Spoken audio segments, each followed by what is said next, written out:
Hey, I'm gonna share something very real and very raw and the fears that come with it. Okay, so for those of you who have been following me, I've been out of it for slightly more than a week. I was down with vertigo, and this vertigo was spiritually induced, which means when I was facilitating a meditation last week, the energies coming through were really quite strong. So it knocked me out. So you know, what is raw about this is that at the back of my mind, there is a fear that the next time I facilitate another very powerful meditation, it's gonna hit me again. And so, how do I deal with the fear? Well, it's easy to say, don't think about it. Well, I do think about it, okay? It's at the back of my mind. I think about it because I'm thinking about all the implications.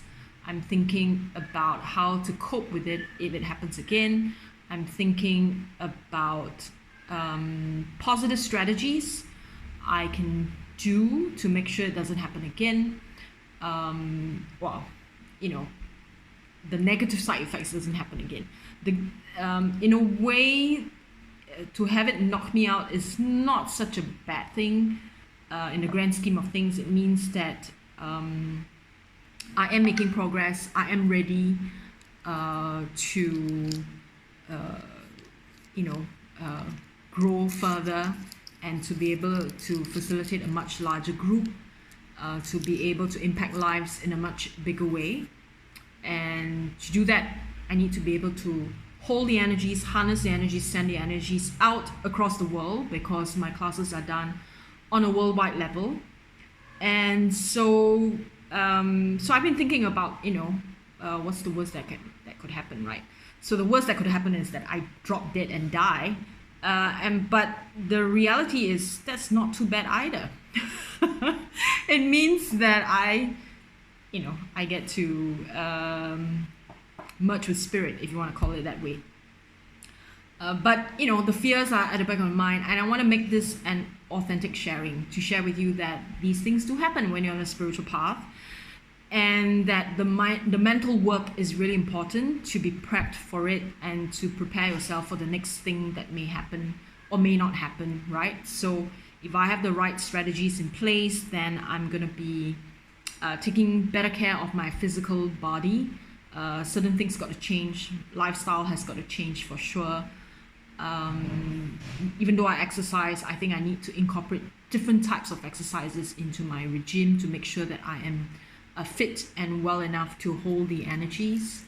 I am very, very healthy on many levels, and this is just, I think my body is not being able to deal with the energies that came through. So the real fear right now is that I have a meditation coming up next week, and so to prepare myself, I will make sure I do my stretches and so on. But the other thing that is important for me also to keep in mind is that I have to think of the big picture, right? In the grand scheme of things, should anything bad happen, it's actually good for me.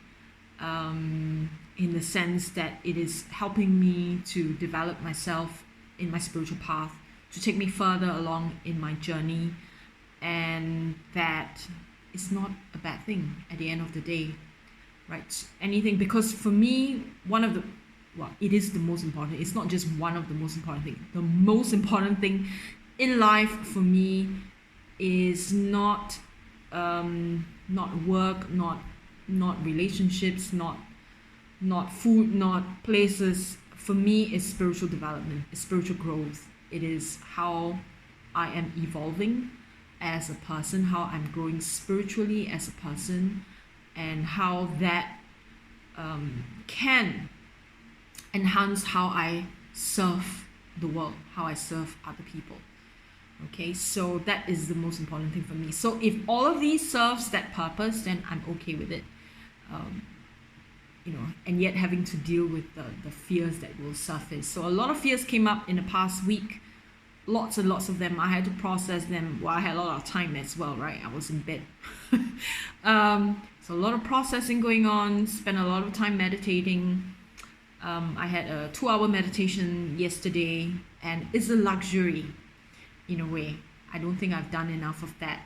So with the vertigo happening, it's forcing me in so many different ways to sit down and meditate and, really enjoy the luxury of a 2-hour meditation.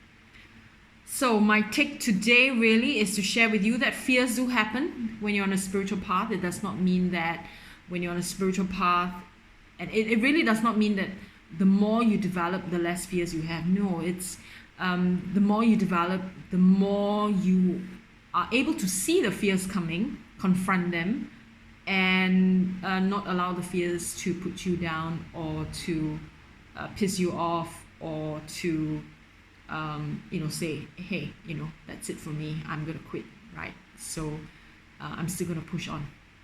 Okay, so that's it from me today. Appreciate all your comments and feedback for me, and I will catch you again very soon. Bye for now.